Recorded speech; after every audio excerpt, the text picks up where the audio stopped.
هيا لا خير لمن هيا لا خير لمن قد قامت الصلاة قد قامت الصلاة الله أكبر الله أكبر لا إله إلا الله يا عبد الله النسر من وصالكم وهربوا لمن هاربكم عليه.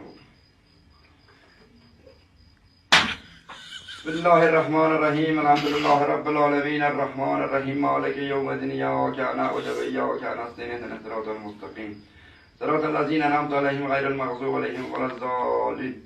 بسم الله الرحمن الرحيم قل هو الله أحد الله الصمد لم يلد ولم يولد ولم يكن له كفوا أحد الله أكبر. سبحان ربي العظيم اللهم صل على محمد وآل محمد سبحان الله لمن حمده الله أكبر.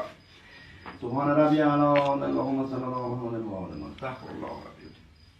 سبحان ربي على اللهم صل على محمد وآل استغفر الله ربي بقول الله.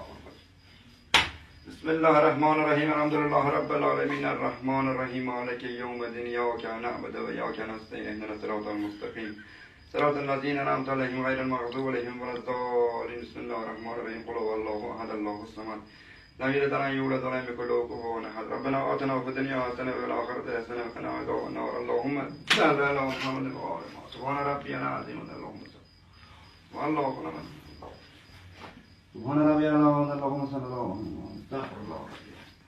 سبحان ربي العظيم اللهم صل على محمد استغفر الله. بسم الله والله الحمد لله أشهد أن لا إله إلا الله وأشهد أن محمدا عبده ورسوله. اللهم صل على محمد وآل محمد. السلام عليك النبي ورحمة الله وبركاته. السلام علينا وعلى عباد الله الصالحين. السلام عليكم ورحمة الله وبركاته. اللهم صل على محمد وآل محمد. دو ماه دارم نماز خوندن نشون میدم و نخنده. دو ماه دارم میگم عدد قل والله الحمد نیستی. مثلا یه مدرسه یه معلم و فنونی که داره تو میدن. دو تا الحمد قل والله نیستی. 3 ماه دارم میخنده.